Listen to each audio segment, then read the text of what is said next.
बिस्मिल्लाहिर्रहमानिर्रहीम। अस्सलामु अलैकुम नाज़रीन मोहतरम, इससे पहले आप इस कहानी की 187 एक साथ सुन चुकी हैं। अब किस्त 188 मुलाहिजा फरमाए। ओह मेरे खुदा, नफीस साहब सरसराती सी आवाज में बोले। मैं सोच भी नहीं सकता था कि इस वीराने में कोई ऐसा रास्ता मौजूद होगा। इसमें से तो बैक वक्त 2 कारें आराम से गुजर सकती हैं, मैंने कहा। वो एक नज़र मेरी तरफ देख कर रह गए, कुछ बोले नहीं। मैंने सुरंग में ज्यादा से ज्यादा दूर तक देखने की कोशिश करते हुए कहा, असल जगह यकीनन ज़ेरे ज़मीन है। वैसे ही किसी का उसकी तरफ ध्यान जाना तकरीबन नामुमकिन है। इसके बावजूद उन्होंने उसे किसी की नज़र में आने से महफूज रखने के लिए उसका रास्ता कितनी दूर से निकाला है। आपकी खुदाई हुई सुरंग दूसरी सम से शायद इस तरफ तक पहुंच रही है। यह सुरंग दूसरी सम से जा रही है। हाँ, ये तो मुझे अंदाजा हो गया है। नफीस साहब बोले, आओ अब चलते हैं, इस रास्ते को बंद कर देते हैं, जल्द दोबारा वापस आएंगे। मैंने उनके मशवरे पर अमल करना बेहतर समझा, क्योंकि फौरी तौर पर आगे जाने को दिल चाह रहा था। मैंने सुरंग के दहाने से बाहर आते वक्त उसी स्विच को दोबारा छुआ। पूरी सुरंग में गहरी तारीकी फैल गई। उस रास्ते को बंद करना बिल्कुल आसान साबित हुआ।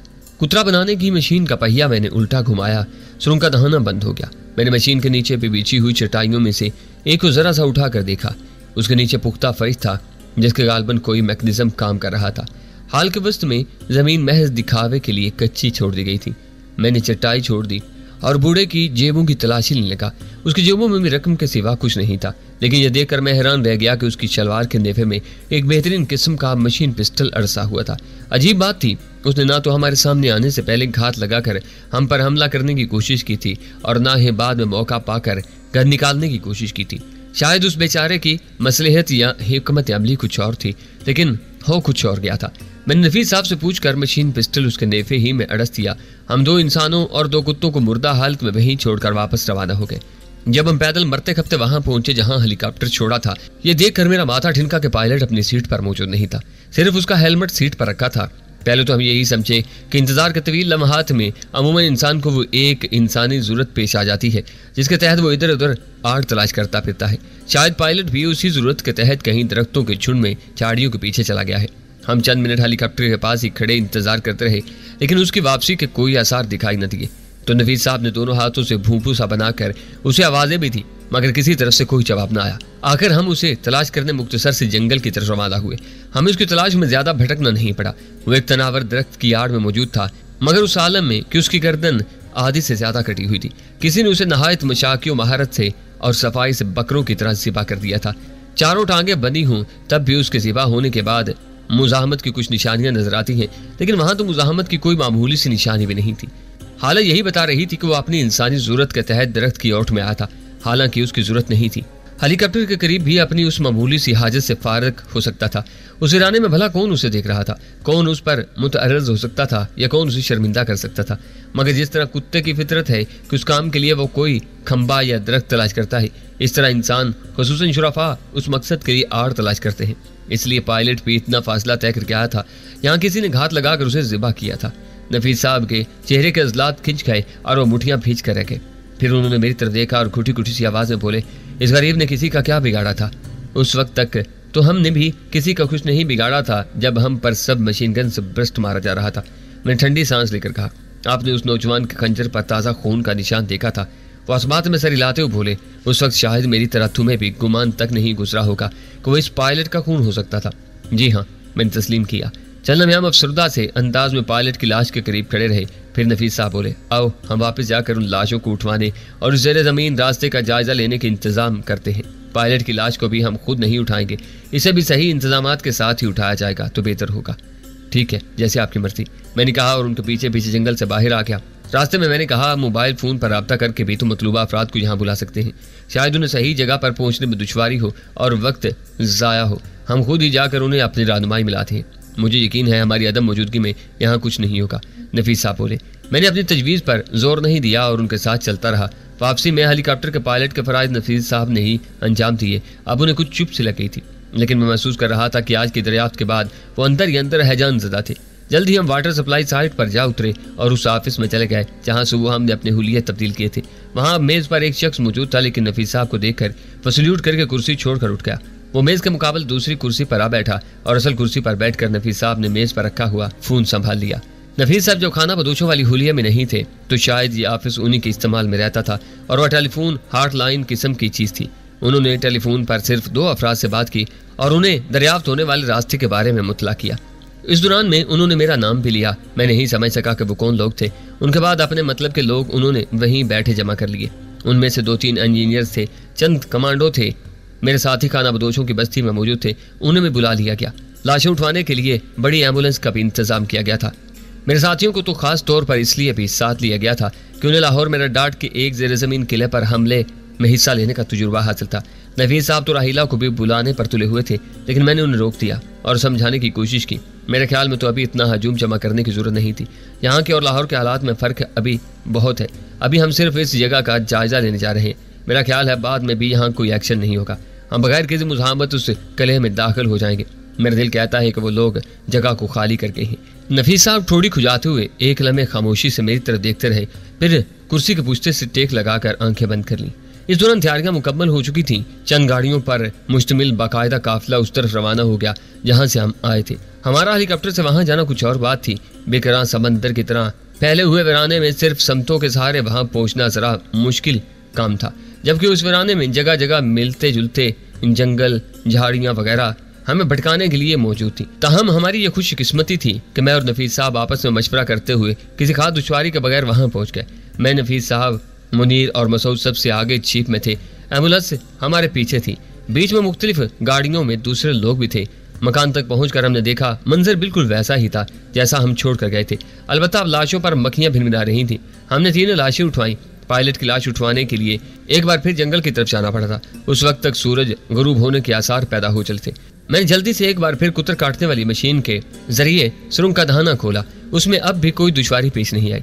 2 कमांडोज को हमने धाने पर तैनात किया और उन्हें मुख्तसरन बताया कि किसी हंगामी सूरत हाल में उन्हें क्या करना होगा। वो वहां स्टैंड पर एक मशीन गन फिट करके खड़े हो गए। एक कमांडो ऐसी ही मशीन गन के साथ मकान के दरवाजे पर तैनात था। मैं, नफीस साहब, मुनीर और मसूद पहले ही की तरह एक जीप में सबसे आगे रहे और चौपट खुले हुए चौबी गेट से गुजरकर सुरंग में दाखिल हुए। इब्तिदा में रास्ता काफी ढलवान था, फिर तकरीबन सीधा हो गया। वो एक खूबसूरत सुरंग थी। ट्यूब ट्रेन की सुरंग तो तंगो तारीख ही होती है, लेकिन ज़मीन स्टेशन कुशादा और रोशन होता है। ये उनके दरमियान की चीज थी। तंगी और तारीकी का एहसास बिल्कुल नहीं था। 2 कारें आसानी से एक दूसरे के करीब से गुजर सकती थीं। हमारे पीछे एक गाड़ी में 3 इंजीनियर्स आ रहे थे। 2 कमांडो उनके साथ भी थे। उनके और हमारी गाड़ी के दरमियान काफी फासला था। फिर मजीद कुछ फासला छोड़कर एक गाड़ी में 3 कमांडोज थे। सब असले से लदे हुए थे। हम गोया बाकी को कला फतह करने जा रहे थे। हम नहायत मोहतात अंदाज में सुस्त रफ्तारी से आगे बढ़ रहे थे। तीनों गाड़ियों में हंगामी हालात में काम आने वाला दूसरा बहुत सा सामान भी था। वायरलेस के जरिए हम सब का आपस में और ऊपर मौजूद लोगों से राब्ता कायम था। आखिरकार एक मकाम पर पहुंचकर रास्ता मजीद कुशादा हो गया। यहाँ से गाड़ियां टर्न हो सकती थी। सामने एक बुलंदोबाला दीवार नजर आ रही थी। यहाँ पहुंचकर हमारा सफर खत्म हो गया। गाड़ी नफीस साहब ड्राइव कर रहे थे। चलने में हम गाड़ी में ही बैठे रहे और किसी गैर मुतवक्का सूरत हाल से निपटने के लिए मुस्तैद रहे, लेकिन कुछ भी ना हुआ। ये एक अजीब बेसमर किस्म का सस्पेंस था। ताहम उस जगह की शनाख्त और मोहल्ले वकूफ कुछ ऐसा था कि खामख्वाही असाब में बार बार तनाव पैदा होने लगता था, जैसे कुछ होने वाला है। यहाँ के सुकूत में भी कुछ खबासत से पनाह थी। आखिरकार दूसरी गाड़ियां भी हमारे पीछे आ रुकी। सब गाड़ियों से उतर आए। नफीस साहब का इशारा पाकर इंजीनियर्स ने सामने मौजूद स्याह दीवार का मुआयना शुरू कर दिया। बाकी लोग हथियार थामे मुस्तैद खड़े रहे। मुख्तलिफ आलात की मदद से उस लंबी चौड़ी दीवार का मुआयना बहुत देर तक जारी रहा। उस दौरान बहुत तेज लाइट्स दीवार पर मरकूज कर दी गई थी जो हम साथ लाए थे। तीनों इंजीनियर्स मुख्तलिफ शोबों से ताल्लुक रखते थे। बहुत देर तक मुआयना करने के बाद बहुत देर तक ही वो लोग आपस में तबादला ख्याल करते रहे, हत्ता कि हथियार संभाल कर लट खड़े हुए लोगों के जिस्म कर गए और उन्हें जमाइयां आने लगी। इन लोगों में मैं भी शामिल था। मैं वैसे भी आज सुबह ही से बहुत ख्वार हो चुका था। आखिरकार इंजीनियर हजरात ने गोया हमारी हालत पर रहम खाते हुए सरगोशियों में जारी अपना मुज़ाकरा ख़त्म किया। उनमें से एक स्याह दीवार की तरफ इशारा करते हुए नवीस साहब को बताने लगा, ये कम अज़ कम 2 फुट मोटी स्टील की दीवार है और उसके नीचे कंक्रीट की मोटी फाउंडेशन है जिसकी लंबाई चौड़ाई का अंदाज़ा करना मुश्किल है। ये दीवार शटर का काम देती है और गालबन किसी कंप्यूटर कंट्रोलिंग मैकेनिज्म के तहत काम करती है। इस निज़ाम का बटन दबाया जाता होगा तो ये कंक्रीट की फाउंडेशन में उतर जाती होगी और रास्ता खुल जाता होगा। मुमकिन है इससे आगे भी कोई दीवार मौजूद हो। ऊपर भी न जाने कितनी मोटाई में कंक्रीट फैला हुआ है। इसमें से गालबन लिफ्ट के अंदाज में लोहे की रस्सियां इस दीवार से मुंसलिक हैं जिनके जरिए ये फाउंडेशन में उतरती और फिर ऊपर उठाई जाती होगी। नफीस साहब का मुंह कुछ लटक गया। तुम्हारा मतलब है कि इसे किसी तरीके से खोला नहीं जा सकता? उन्होंने किसी उम्मीद के सहारे पूछा। तीनों इंजीनियर्स ने एक दूसरे की तरफ देखा, फिर उनकी तर्जुमानी का फराइज अंजाम देने वाला नफी में सर हिलाते हुए बोला, खोलना तो दूर की बात है, इसे तोड़ना भी बहुत मुश्किल है। तो फिर अंदर जाने की क्या सूरत हो सकती है? नफीस साहब ने जानना चाहा। हमें धमाका खेज अशिया के माहिरीन के साथ मिलकर इसके लिए लाहे अमल तय करना पड़ेगा। इसे डायनामाइट से उड़ाने के सिवा कोई चारा नहीं। बहुत ताकतवर ब्लास्ट होगा और चूंकि ये एक बंद जगह है, मुमकिन है सुरंग बैठ जाए। यह भी मुमकिन है कि ऊपर की तरफ जमीन पर जाए। हम सब लोग जो कला फतह करने आए थे ठंडे पड़ गए। मामला कुछ आगे जा पड़ा था। दीवार के कोने से बहुत मोटा सा स्याह पाइप निकला नजर आ रहा था, लेकिन वो मुड़ा हुआ था और दर हकीकत उसका सिर्फ मुड़ा हुआ हिस्सा ही नजर आ रहा था। वो जमीन के अंदर ही नीचे की तरफ अवस्था और न जाने कहाँ जा रहा था। ये क्या है? नफीस साहब ने गालबन किसी मुहिम से उम्मीद के सहारे पूछा। ये गालबन एयर कंडीशनिंग के निजाम से वाबस्ता है। उसका सिरा जरूर किसी खुली जगह में जाकर निकलता होगा, लेकिन कुछ नहीं कहा जा सकता कि कहाँ। ये रीइंफ्रोस्टेड इस पाइप के टेम्परेचर से असल अंदाजा होता है कि एयर कंडीशनिंग निजाम अभी तक काम कर रहा है। अंदर जनरेटर भी होंगे। दूसरा इंजीनियर गला खनकार कर साफ करते हुए बोला। जिन सरबराहान ममलिकत को जान का खतरा रहता है वो अपने लिए ऐसे ही बंकर बनवाते हैं। ये उससे 1000 गुना ज्यादा बेहतर और महफूज जगह होती है। मेरे ख्याल में वो सोच भी नहीं सकते थे कि वो कैसी अलिफ लैलवी सी जगह थी। मुझे एक बार इस्लामाबाद के नवाह में बेहोश करके अगवा किया गया था। जब मेरी आंख खुली तो मैंने अपने आप को जिस अलिफ लैलवी सी जगह पर पाया था, मेरे ख्याल में इसी के दरवाजे पर हम उस वक्त खड़े थे। अचानक वो दीवार तोड़ने की कोई स्कीम हमारी समझ में नहीं आ रही थी। वहां से हम लोग आ गए। खाना बदोशों वाली बस्ती में पहुंचने के बाद मैं राहिला की तरफ चल निकला। राहिला के पास बैठकर बहुत सी बातें होती रहीं। फिर शाम का अंधेरा फैलने लगा। बहुत देर तक जागते रहने के बाद जलती आंखें आखिरकार थक गईं। वनूदगी ने मुझ पर पलटकर थोड़ी देर बाद मैं दूसरे कमरे में चला गया। बहुत देर तक जागते रहने के बाद जलती आंखें आखिरकार थक गईं। वनूदगी ने मुझ पर हमला कर दिया। मैंने घड़ी में वक्त देखने की जहमत नहीं की, लेकिन मेरा ख्याल है मुझे रात के पिछले पहर नींद आई थी। सोने वाले की अगर अचानक आंख खुले तो उसे एहसास नहीं होता वो कितनी देर सोया था। खुसूसन मेरी जो हालत थी उसमें तो अंदाजा करना बहुत ही मुश्किल था। चुनाचे जब मेरी आंख खुली तो मुझे यही लगा जैसे मैं सिर्फ चंद मिनट सोया था। मुझे किसी आवाज ने जगाया था और मदहोशी किसी नींद से उस तरह अचानक जागने के बावजूद मैं यकदम ही चौकन्ना हो गया था। लेकिन फिर मुझे एहसास हुआ कि जिस आवाज ने जगाया था वो कुछ ऐसी ज्यादा खतरे की अलामत नहीं थी। दरवाजे पर कोई नहायत आहिस्तगी से एक उंगली से दस्तक दे रहा था, जबकि दरवाजा गैर मकफिल ही था। अफी अफी यह आवाज सरगोशी किसी तरह मेरे कानों तक पहुंची। वो राहिला की आवाज थी। मेरा दिल तेजी से धड़क उठा। कहीं हमारे कमरों के दरमियान खड़ी दीवार और हमारी जिंदगियों के दरमियान हायल गैर मरई दीवार गिर तो नहीं गई थी? क्या उसने फैसला कर लिया था कि हमें एक दूसरे का होना चाहिए, एक दूसरे के वजूद में पनाह लेनी चाहिए? आ जाओ, दरवाजा खुला है, मैंने कहा। मेरे हल्क से अजीब सी आवाज निकली। उसमें गनूदगी का खुमार भी था और उम्मीद व बहम की लर्जिश भी। अनगिनत तश्ना आरजुओं की पुकार भी थी और इंतहाई इश्तियाक की थरथराहट भी। नहीं, तुम बाहर आ जाओ, बहुत जरूरी बात है, नफीस साहब का फोन है। राहिला की आवाज़ अब मुझे ज़रा वाज़ेह सुनाई दे रही थी और मैं तसव्वुरात की अमारत खामोशी से ज़मीन बोस हो गई थी। अल्लाह इन नफीस साहब से समझे, मैंने ज़ेर लब कहा और कंबल फेंक कर बाहर आ गया। लाउंज में आकर मुझे पता चला कि सुबह हो चुकी थी, ताहम अभी धूप नहीं फैली थी। वो गया कहीं जाने के लिए तैयार खड़ी थी और बिल्कुल ताज़ा दम नजर आ रही थी। उसके चेहरे पर थकन, असाबी की चीदगी, शब्बेदारगी की कोई अलामत नहीं थी। वैसे भी उसके चेहरे के स्याह हिस्से पर तो गोया अब तासरात भी कहीं तारीकी में गुम हो गए थे। सिर्फ सफेद हिस्से पर ही तासरात का सही तौर पर पता चलता था। एक अजीब बात थी, नफीस साहब पर भी सुबह ही सुबह क्या मुसीबत आन पड़ी। मैंने काट खाने वाले लहजे में पूछा।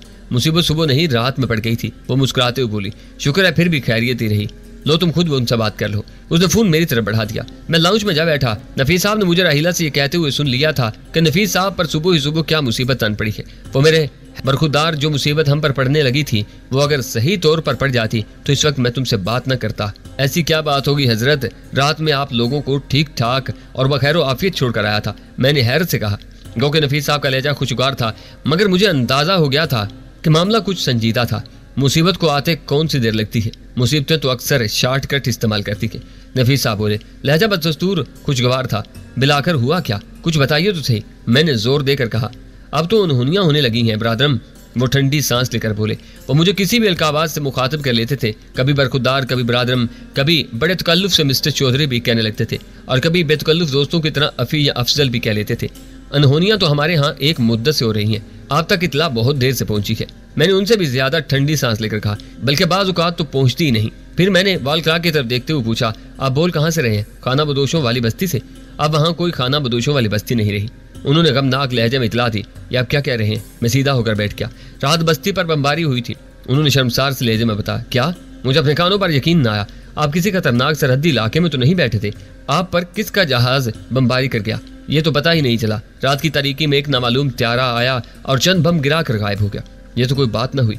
मैंने अपने अंदर मचलते हुए एक बेउनवान से गुस्से को जब्त करते हुए कहा, क्या अब इस तरह भी हुआ करेगा कि एक नामालूम त्यारा आएगा और एक दारुल हुकूमत के नवाही इलाके में बमबारी करके चला जाएगा? किसी को उसके बारे में कुछ पता नहीं चलेगा, कोई उसके बारे में बर वक्त होशियार नहीं होगा। उसने कहां से सरहद बूरखी? हमारा रडार सिस्टम क्या कर रहा था? क्या वो किसी की नजर में नहीं आया? वो इतनी आसानी से गायब हो गया? मुझे यकीन नहीं आ रहा। ये तो बड़ी खतरनाक अलामत है। हमें उस पर तुमसे ज्यादा तशवीश है, नफीस साहब बोले। उसकी मुकम्मल तफ्तीश और तहकीकात तो होगी, बल्कि यूं समझो कि शुरू हो चुकी है, लेकिन फिलहाल तो दूसरे मसाइल हैं। ये बताइए नुकसान क्या हुआ? मेरी मुराद जानी नुकसान से थी। मेरा दिल जरा तेजी से धड़क रहा था। हमारे भी तो 3 साथी वहां थे। कोई नुकसान नहीं हुआ, नफीस साहब इत्मीनान से बोले। तब मुझे एहसास हुआ कि राहीला भी इत्मीनान से सामने ही बैठी थी। वो यकीनन नफीस साहब से सब कुछ पहले ही पूछ चुकी थी, या नफीस साहब खुद ही उसे बता चुके थे।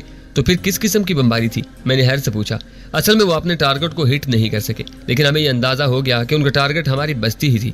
कैसा अजीब इत्तेफाक है। तुमने रात ही हमें बत्तियां कम जलाने और जल्द बुझाने का मशवरा दिया था।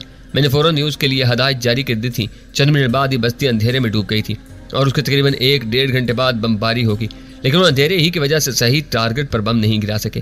उन्होंने रोशनी का बम फेंकने या किसी और तरीके से इलाके पर रोशनी फैलाने की कोशिश नहीं की। शायद वो खुद भी रोशनी की जद से आने में डर रहे थे।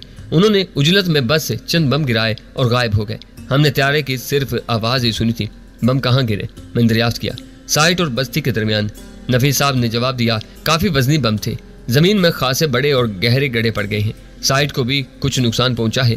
हमें तो यही महसूस हुआ था जैसे बम बस्ती पर ही गिरे हैं। सब बदहवास हो गए थे। अगर उनमें से 2 बम भी बस्ती पर गिर जाते तो हमारा तो काम तमाम हो जाता। उन्होंने हल्का सा कहका लगाया, पर संजीदगी से बोले, अब तो मैं हंस रहा हूँ, लेकिन उस वक्त मैं भी हैरान और परेशान हो गया था। वैसे ख्वाह हम पर कितने ही जोर शोर से हमला हो जाता, मुझे इतनी हैरत न होती, लेकिन त्यारे के जरिए बम गिराए जाना मेरे लिए भी नाकाबिले यकीन था। फिर उन्हें जैसे कुछ याद आया। साइट पर तो बिजली मौजूद है और वहाँ रात को कुछ न कुछ लाइट्स चलती रहती हैं, लेकिन हमारी किस्मत अच्छी थी कि उस वक्त वहाँ लाइट गई हुई थी। कभी कभी उस किस्म के ब्रेक डाउन की जहमत के बजाय रहमत का बायस भी बन जाते हैं। वहाँ भी काफी आदमी मौजूद थे। शायद रोशनियां देखकर त्यारा वहाँ भी बम गिरा देता।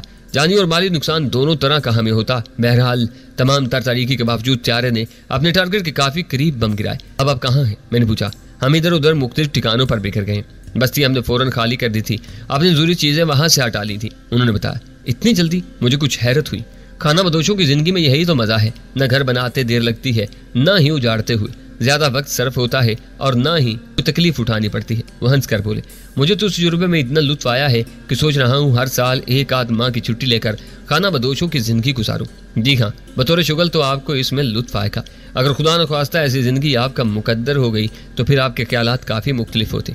मैंने मुलायमे से कहा। फिर पूछा, मेरे साथी मुनीर और मसूद कहाँ हैं? एक माकूल फ्लैट में मुंतकिल हो चुके हैं। बाकी लोग भी अपने अपने ठिकानों पर मौजूद हैं। परेशानी की कोई बात नहीं। हम सब का बवक्ते सूरत एक दूसरे से राब्ता रहेगा। उन्होंने गोया मुझे तसल्ली दी। फिर बोले, कल ही हमने बेहतियाती की और अलल इलान उनके जेर जमीन ठिकाने तक पहुंचे। आज उसका रद्द अमल सामने आ गया। तो मेरी एहतियातों को खड़ाक और फजूलियात कह रहे थे। एक दिन हमने अपने ड्रामेबाजी तर्क की। चंद घंटे बाद नतीजा सामने आ गया। चले बात किसी किनारे तो लगी। आप जो भी कदम उठाना होगा खुलकर उठाएंगे। मैंने कहा, हाँ अब तो यही सोचा है। नफीस साहब ठंडी सांस लेकर बोले, आजकल में दरवाजा ब्लास्ट करवाना है। अब ये काम तमाम तैयारियों और हिफाजती इंतजामात के साथ अलल इलान दिन में कराएंगे। अब कम अज कम ये इत्मीनान हो गया है कि कोई चीज सामने तो है। इस मकान पर तो कोई गड़बड़ नहीं हुई जहाँ उस जेर जमीन रास्ते का दहाना दरियाफ्त हुआ है। मैंने पूछा। नहीं, वहाँ से किसी गड़बड़ की खबर नहीं आई। कमांडोज वहाँ तैनात हैं। नफीस साहब ने जवाब दिया, मैं ब्लास्ट के इंतजामात कर रहा हूँ। जो भी प्रोग्राम तय हुआ तुम्हें इतला मिल जाएगी।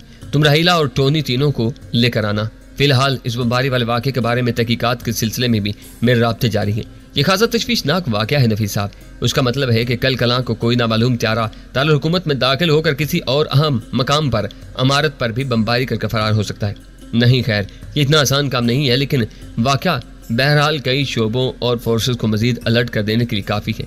यह मालूम करना भी ज़रूरी होगा कि इस मकसद के लिए किस मुल्क का हवाई अड्डा इस्तेमाल किया गया। नफीस साहब पुरख्याल लहजे में बोले। दूसरे दिन नफीस साहब ने मुझे वहां तलब कर लिया। अब उस सुरंग को धमाके से उड़ा देने का प्लान बना दिया गया था। पहुंचते ही मैंने कहा, यहाँ क्या कोई तकरीब हो रही है? तकरीब नहीं, तकरीब कहो। तामीरी किस्म की तकरीब, या यूं कहो कि तकरीब बराए तामीर। नफीस साहब बोले, ब्लास्ट के बाद हम लोग कुछ देर इंतजार करेंगे ताकि सुरंग से गैस वगैरह निकल जाए और अगर उस दौरान कोई रद्दमल सामने आना हुआ तो आ जाए। उसके बाद हम चारों यानी मैं, तुम, राहिला और टोनी एक खुली जीप में बैठकर असले के साथ सुरंग में दाखिल होंगे। हमारे पीछे दूसरी जीप में शफी शाह, सरदार, शेख, हनीफ, मुनीर और मसूद होंगे। इसके पीछे तीसरी गाड़ी में खास किस्म का अमला अपने जरूरी साजो सामान के साथ होगा। अगर ब्लास्ट से बहुत ज्यादा मलबा गिरा होगा या उस मकाम पर सुरंग बैठ गई होगी तो वो अमला रास्ता साफ कर देगा। उसके बाद हमारी दोनों गाड़ियां बारी बारी अंदर दाखिल होंगी। बाहर दूसरे लोगों से हमारा राब्ता रहेगा। अगर जरूरत पड़ी तो हम फौरी तौर पर कुमक तलब कर लेंगे। फिर उन्होंने शीशे के पार हमें जमीन पर चूने से खिंची हुई लकीर दिखाते हुए कहा, वो जो दो मुतवाजी लकीरें मकान की तरफ से आती दिखाई दे रही हैं, वो इस ज़ेरे ज़मीन रास्ते की निशानदही करती हैं जो मकान से इस आहनी दरवाजे तक जा रहा है। और वो जो ऐसी दो लकीरें बहुत दूर से आती दिखाई दे रही हैं, वो इस सुरंग की निशानदही करती हैं जो हमने तैयार करवाई थी। और इन दोनों के संगम पर एक बहुत बड़ा मुस्ततिल खाना नजर आ रहा है। ये उस ज़ेरे ज़मीन ठिकाने की निशानदही करता है। इसकी लंबाई चौड़ाई का तयन कुछ आलात की मदद से और कुछ अंदाजन किया गया है, लेकिन ये अंदाजे गलत भी हो सकते हैं। एक लम्हे के तवक्कुफ से नफीस साहब बोले, तुम कुछ पूछना चाहो तो पूछ सकते हो, कोई तजवीज़ पेश करना चाहो तो कर सकते हो। मैं एक ज़रूरी सवाल करना चाहता हूँ। मैंने हाथ ज़रा ऊंचा करते हुए कहा, हाँ हाँ पूछो। नफीस साहब इत्याग से बोले, एक गिलास ठंडा पानी मिल जाएगा? मैंने संजीदगी से पूछा। नफीस साहब एक लम्हे की खामोशी से मुझे घूरते रहे, फिर बोले, बस यही तुम्हारा सवाल है? यस सर, ये बहुत ज़रूरी सवाल है, मैंने मोदबाना लहजे में कहा। उन्होंने एक तवील सांस ली और एक कोने में जाकर दीवार में लगी हुई एक छोटी सी कैबिनेट को खोला। वो दर हकीकत छोटा सा फ्रिज था। उसमें से पानी की एक बोतल और दूसरी कैबिनेट से एक गिलास निकाल कर उन्होंने मुझे थमा दिया। मैंने बोतल खाली करने के बाद राहिला से पूछा, तुम भी पियोगी? मैं तुम्हारा खून पियोगी, राहिला नीची आवाज में बोली। मैंने सुना है वैम्पायर अपना ये शुगल सूरज डूबने के बाद शुरू करते हैं, तुमने दिन दहाड़े ही शुरू कर दिया है, मैंने हैरत से कहा। कंट्रोल पैनल पर बैठे हुए उम्र रसीदा शख्स ने मुड़कर मुझे देखा, फिर अजीब सी नजरों से नफीस साहब की तरफ देखा। उसे गालिबन मेरा मजाक नागवार गुजर रहा था और शायद उसे इस बात पर हैरत थी कि नफीस साहब मजाक किस तरह बर्दाश्त कर रहे हैं। उससे पहले कि राहिला कुछ कहते, नफीस साहब तहम्मुल से बोले, अफजल अब मजाक बंद करो, ये मजाक का मौका नहीं है। बटन दबाने लगे हैं, तुम तैयार हो जाओ। हम तीनों के पास गन्ने और फाजल क्लिप वगैरह मौजूद थे। ट्रेलर में दीवार के सहारे भी कई गन्ने खड़ी थी। बाहर एक जीप तैयार खड़ी थी। मैदान में थोड़े थोड़े फासले पर 50 जवान भी मुस्तैद नजर आ रहे थे। मेरे ख्याल में तैयारियां मुकम्मल ही थीं। चंद सेकंड के तवक्कुफ के बाद मैंने कहा, ठीक है, आपकी मर्जी। हम सब उस वक्त एक सफ में खड़े थे और शायद सबके असाब पर तनाव था। नफीस साहब ने उस उम्र रसीदा शख्स को इशारा किया जो कंट्रोल पैनल पर बैठा था। दीवार में लगी एक मशीन का एक छोटा सा हैंडल लगा हुआ था, जैसा अमूमन ज्यादा ताकत की बरकी आलात ऑफ करने के लिए होता है।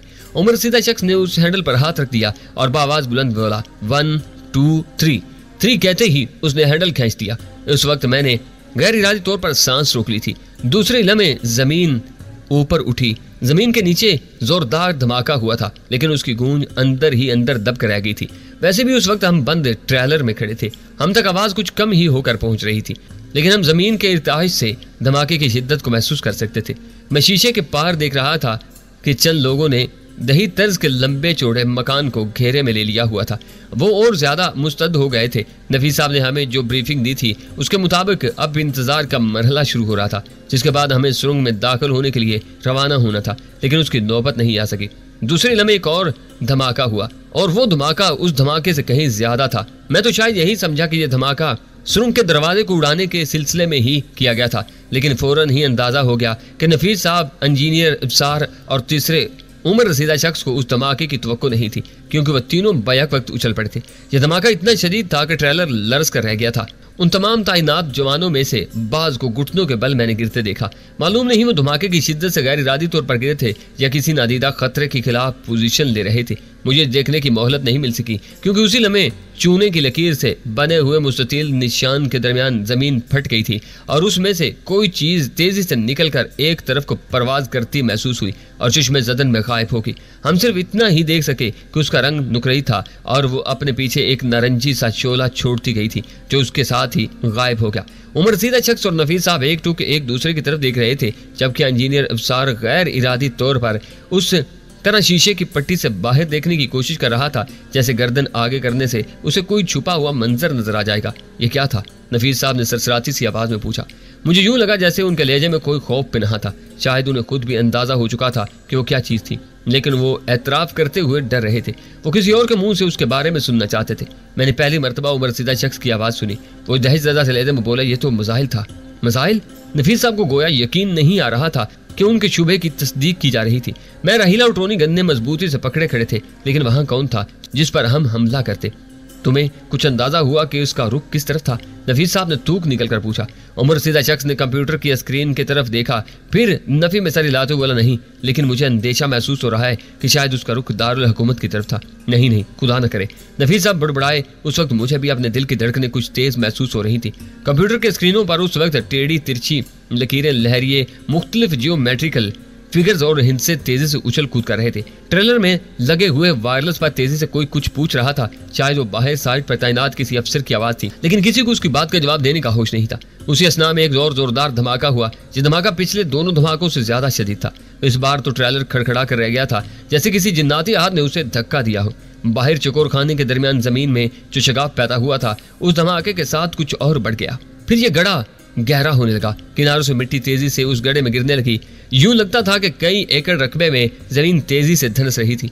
नफीस साहब ने वायरलेस पर चीख कर गालबन बाहर तैनात कमांडोज को हदायत की कि वो तमाम जवानों को पीछे हटा ले, हर जगह घेरा खुशादा किया जाए। जमीन न जाने कहां तक बैठ रही थी। जमीन में गड्ढा तेजी से वसी हो रहा था। उसमें से धुएं और गर्दो गुबार के बादल बुलंद हो रहे थे। दही तर्ज का मकान वहां से काफी दूर था। सुरंग का धाना उसके अंदर था। उस मकान से भी धुएं के मरगोले बुलंद हो रहे थे। बाहर तैनात तमाम लोग अपना हिसार चौड़ा कर रहे थे और काफी तेजी से पीछे हटने लगे थे। ये क्या हो रहा है? नफीस साहब तकरीबन चिल्ला उठे।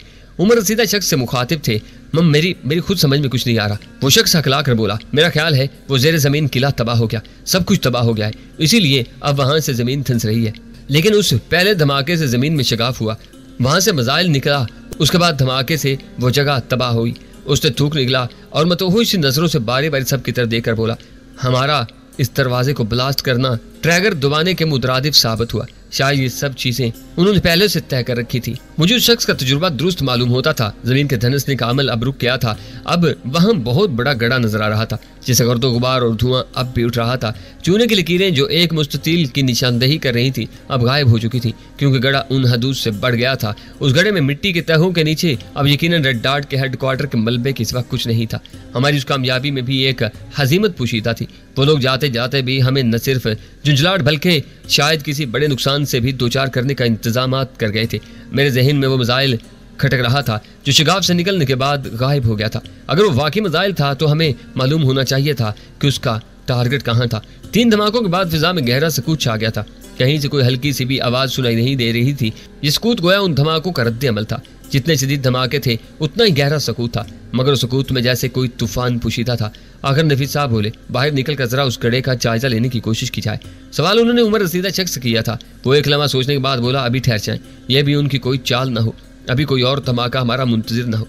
नफीस साहब बाहर जाते जाते रुक गए। तमाम मंजर गोया साख्त होकर रह गया था। उमर रसीदा शख्स की बात दुरुस्त थी कि कोई और धमाका हमारा मुंतजिर ना हो। धमाका नहीं बल्कि धमाके हमारे मुंतजिर थे। अचानक नफीस साहब के मोबाइल फोन की घंटी बजी। उन्होंने फोन कान से लगाया। हालांकि मैं उनके करीब ही खड़ा था, लेकिन मैं जो कुछ सुन नहीं सका, ताहम मैंने ये जरूर महसूस कर लिया कि उनकी रंगत सर पड़ गई थी। वो चंद लम्हे खामोशी से सुनते रहे, फिर यकदम चीखे, आप लोग क्या कर रहे हैं? एक लम्हा खामोश रहने के बाद वो बोले, फोर्सेस के लोगों को तलब करें, सिविल डिफेंस, फायर ब्रिगेड सबको तलब करें। उनके अलावा इधर उधर जाने वाले बाकी हर किस्म के ट्रैफिक को कवर करवाएं। तमाम अस्पतालों में इमरजेंसी नाफज करवाएं। हम भी आ रहे हैं। हाँ, मेरे साथ काफी लोग हैं और ये सब अलर्ट हैं। उन्होंने फोन बंद कर दिया और गुलगेर सी आवाज में बोले, चकलाला के पुराने हवाई अड्डे के करीब हमारा एक आर्डिनेंस डिपो था। उस असला खाने में आग लगी है, धमाके हो रहे हैं, बम और मिसाइल वगैरह उड़ उड़ कर करीबी बस्तियों पर गिर रहे हैं। एक क़यामत बर्बाद हो चुकी है। मैंने सोचा भी नहीं था। उनकी आवाज गोया हल्क में अटक गई। उमर सीधा शख्स कराने के अंदाज में बोला, अभी तो औजड़ी कैंप के जख्म मंदबल नहीं हुए थे कि एक और। ओह नो नफीस साहब, हम इस सानिया के मुतहम्मिल नहीं हो सकते, लेकिन सानिया रुनमा हो चुका है। नफीस साहब मुठियां भींच कर बोले, सर क्या आपके ख्याल में वो मिसाइल? मैंने हिचकिचाते हुए कहा और अपना सवाल अधूरा छोड़ दिया। यकीनन, नफीस साहब बिला तामुल बोले, यकीनन वही मिसाइल जाकर असला खाने पर गिरा है और कोई वजह नहीं हो सकती। औजरी कैंप वाले सानिया के बाद हम बहुत मोहतात हो चुके थे। तमाम मुमकिन एहतियातें की जा रही थी। अभी किसी को सही तौर पर कुछ नहीं मालूम, लेकिन मेरे ख्याल में और कोई वजह नहीं हो सकती। वो उम्र सीधा शख्स की तरफ मुड़े, आबिद तुम यहीं रहो, मैं कुछ जवानों को भी यहीं छोड़ रहा हूँ। मेरी तरफ से आइंदा हदायत मिलने तक तुम इन लोगों के साथ इस जगह की निगरानी करो। मैं कुछ खास लोगों को लेकर चकलाला जा रहा हूँ। मैं, राहीला और टोनी उनके पीछे पीछे ट्रेलर से निकले और करीब खड़ी जीप में बैठे। उन्होंने बगौर मेरी तरह देखा और ड्राइविंग सीट छोड़ते हुए बोले, मेरा ख्याल है इस वक्त तुम्हारे असाब मुझसे ज्यादा पुरसकून है। ड्राइविंग तुम करोगे। मैंने गन सीट के नीचे रख दी और ड्राइविंग सीट संभाली। नफीस साहब राहिला की तरफ मुड़े और बोले, मेरा ख्याल है कि तुम अपनी वही वैगन साथ ले दो, शायद वो वहाँ काम भी आ जाए। उसमें सायरन और फ्लैशर भी है। टोनी को तुम अपने साथ बिठा दो, वैगन तुम ड्राइव करो, हर हाल में हमारे पीछे रहना। राहिला ने इस बात में सर हिलाया और गन संभाले जीप से कूद गई। टोनी उसके पीछे था। वो वैगन में जा बैठे तो मैंने जीप तेजी से आगे बढ़ाई। नफीसा बोले, मकान के पीछे से शफी शाह और अपने दूसरे साथियों को हमरा ले लो। हमने चलती जीप में ही हदायत देते हुए उन साथियों को जमा किया, वो भी जीपों ही में थे। नफीस साहब ने दूसरे चंद जवानों को भी साथ लिया और चंद मिनट के अंदर अंदर ही 6 गाड़ियों पर मुश्तमिल हमारा काफिला आंधी तूफान की तरह हाईवे पर रवाना हो गया। हमें चकलाला पहुंचने से पहले ही अंदाजा होने लगा था कि कोई बड़ी तबाही हमारी मुंतजिर थी। फायर ब्रिगेड की गाड़ियां और एम्बुलेंस इस्लामाबाद से उस तरफ रवाना हो गई थी। मुझे कम अज कम उस मौका पर यह मुसद्दी देखकर कुछ इत्मीनान हुआ, वरना मेरे इल्म में कुछ ऐसे वाकयात भी आए थे जब कहीं कोई इमरजेंसी पेश आ रही थी और मुतल्लिका हुकाम यही फैसला नहीं कर पा रहे थे। कोई जगह मरकजी हुकूमत की हदूद में आती थी या सूबाई हुकूमत की हदूद में। यह तय होने के बाद भी फैसला हो सकता था कि कौन से महकमे को वहां पहुंचना चाहिए था।